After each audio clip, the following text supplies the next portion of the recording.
30 లక్షల మంది నిరుద్యోగులు ఏకం చేసి వచ్చే అసెంబ్లీలోగా ఉద్యోగులు నిరుద్యోగులకి వెళ్ళి 30 మంది ఎమ్మెల్యేలు ఉండాలి. అది నా టార్గెట్. పార్టీ ఏం పెట్టారు. మేధావులందరూ ఏకం చేస్తాం. మేధావులందరూ ఏకం చేసి మేధావులందరూ కలిసి పార్టీ పెడతాం. అశోక్ సార్ పార్టీ పెట్టాడు.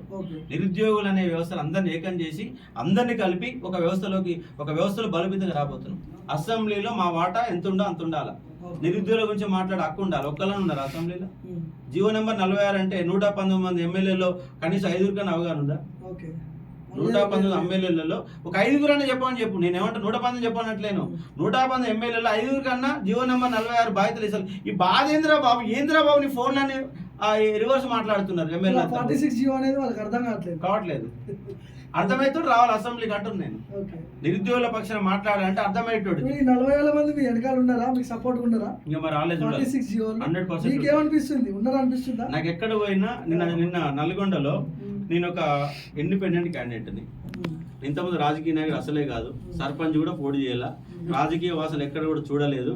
ఒక ఇండిపెండెంట్ క్యాండిడేట్, ఒక సాధారణ క్యాండిడేట్ నిన్న ఎన్జీ కాలేజ్ నుంచి మొదలు పెడితే క్లాక్ టవర్ సెంటర్ వరకు ఎక్కడ గ్యాప్ లేకుండా దాదాపు నియర్ బై 10,000 మంది నా ర్యాలీలో పాల్గొన్నారు. స్వచ్ఛందంగా. నేను ఎవరికి మందు పోయలే, ఎవరికి డబ్బులు ఇవ్వలే, ఎవరికి ఏం చేయాలి. కానీ నా యొక్క కార్యక్రమానికి స్వచ్ఛందంగా విద్యార్థులు వచ్చారు. నేను చదువును దానం చేస్తున్నా, రేపు కూడా దానం చేస్తా. ఇలా నా దగ్గర గ్రూప్ 2, 3 కోర్స్ అనేది ₹1 ఇస్తున్నా. నేనేమంటున్నానంటే రేపు సివిల్స్ అనేది హైదరాబాదులో 1,50,000 ఫీజు ఉంది. సివిల్స్ ప్రిపేర్ కావాలంటే నేను ₹5,000 ఇస్తాను కేసు. ₹5,000 సివిల్స్ కోచింగ్ పెడతా. 5,000 కూడా ఎందుకు ఫ్రీగా వచ్చు కదా అంటే మినిమం మెయింటెనెన్స్ కావాలి కదా.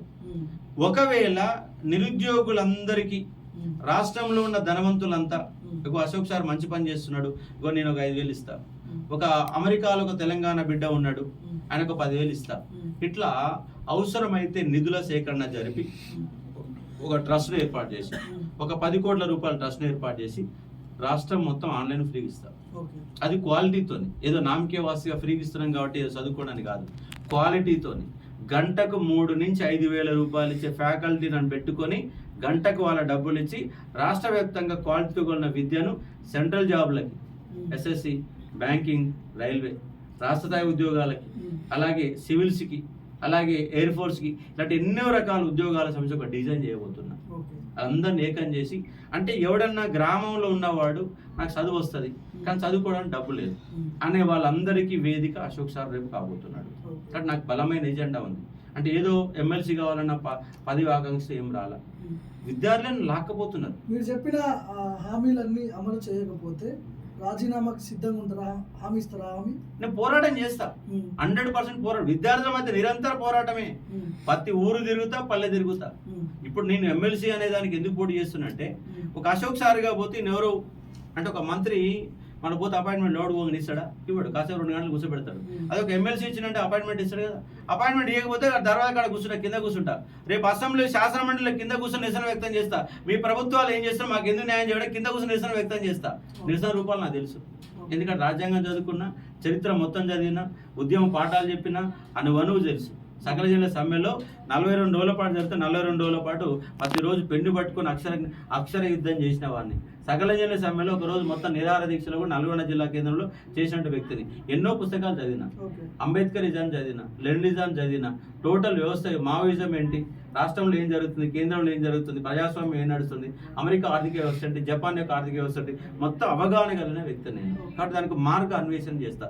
ఒకవేళ నాకు తెలియకపోయినా ప్రొఫెసర్లను పోయి కలుస్తా, మేధావులను పోయి కలుస్తా. టెక్నికల్గా నాకు తెలియదు, టెక్నికల్ వాళ్ళని పిలిపిస్తా. దీని పరిష్కారం మార్గం ఏంటి, దీనికి ఏం చేస్తే బాగుపడుతుంది అని ఒక చర్చా వేదికను ఏర్పాటు చేస్తా. మొత్తంగా నా జెండా నిరుద్యోగులు, ఉద్యోగులే. వాళ్ళకి ఏం కావాలా, వాళ్ళ అవసరాలు ఏంటి, వాళ్ళకి ఏం చేస్తే మనం బాగుపడతాం. నీ మానసిక సంఘర్షణ తొలగించడం ఎట్లా? నువ్వు నైరాశ్యంలో ఉండవు, నిరాశ దృక్పథంలో ఉండవు. ఆ నిరాశ కాదురా బాబు, నువ్వు చదువుకున్నోడివి, నీకు అక్షర జ్ఞానం ఉంది, నీ తెలుగు కనుక పదును పెడితే ఎక్కడికైనా పరిగెత్తవచ్చు. సూసైడ్లు మార్గం కాదు, మనం తెలుగు పని పెడదాం. ఒక 50 మంది ఒక దగ్గర చేద్దాం, ₹50 లక్షల కంపెనీ పెడదాం. మనిషి ఒకటి 50 లక్షలు పెట్టి కంపెనీ పెట్టడం కష్టం, కానీ 50 మంది కలిపితే ఒక కంపెనీ ఏర్పాటు చేయవచ్చు.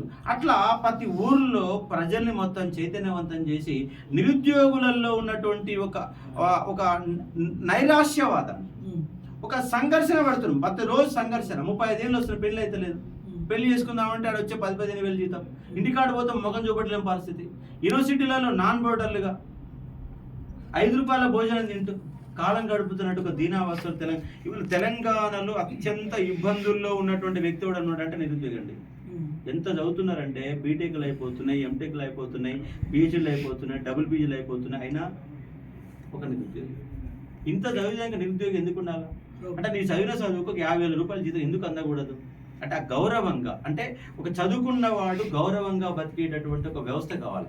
అది మొత్తంగా అందుకే సమాజంలో నేను తీసుకొచ్చే చైతన్యం ఏం చేస్తే బాగుపడతాం. ఈ వ్యవస్థలో ఇవాళ ఆంధ్ర వాళ్ళ గుప్పెట్ల హైదరాబాద్ ఉంది, ఇవాళ కూడా ఉంది, ఏ జాబులు మనకు లేవు. కాబట్టి దాన్ని ఎట్లా మార్చాలా అంటే మొత్తంగా ఒక పోరాట రూపమే. అశోక్ సార్ అంటే పోరాట రూపమే, గాంధీ మార్గమే, ఒక అహింసా మార్గంలో అన్ని సార్లు నిరాదీసేయడం సిద్ధం. చివరిగా మా ఛానల్ తరపు నుంచి వరంగల్, ఖమ్మం, నల్గొండ పట్టభద్రులకు ఏం చెప్పదలుచుకున్నారు, ఎలాంటి మార్పు కావాలి, మీరు ఏం చేస్తారు చెప్పండి. నేనేమంటున్నంటే ప్రజాస్వామ్యాన్ని కాపాడండి. ప్రజాస్వామ్యాన్ని కాపాడంటే ఖచ్చితంగా ఓటు హక్కు ఉపయోగించుకోవాలి. ఫస్ట్ 4,67,000 మంది గ్రాడ్యుయేట్స్ ఉన్నారు, చదువుకున్న వాళ్ళు. మీరు చదువుకున్న వాళ్ళు కాబట్టి మొట్టమొదటిసారి ఓటు హక్కును ఉపయోగించుకోండి. ఆ ఓటు వేసేటప్పుడు ఎవరు సమర్థుడు, నిజంగా మా పట్టభద్రులకు సంబంధించి న్యాయం చేయడానికి ఎవరికి అవగాహన ఉంది, మాట్లాడే శక్తి ఎవరికి ఉంది, నా బాధ అని చెప్పుకుంటే ఎవరికి అర్థమవుతుంది. ఫస్ట్ చెప్పుకుని అర్థం కావాలిగా. ఫస్ట్ అర్థం చేసుకునే ఓపిక కూడా లేకపోతే ఇంకా సమస్య పరిష్కారం ఎట్టమవుతుంది. కాబట్టి ఎవడు సమర్థుడైతే అనుకుంటే, నేను అనుకుంటే అశోక్ సార్ ఇస్ ద సమర్థుడు అనుకుంటే, లేదు ఈ అందరిలాగా ఈయన కూడా మాట చెప్తుంటే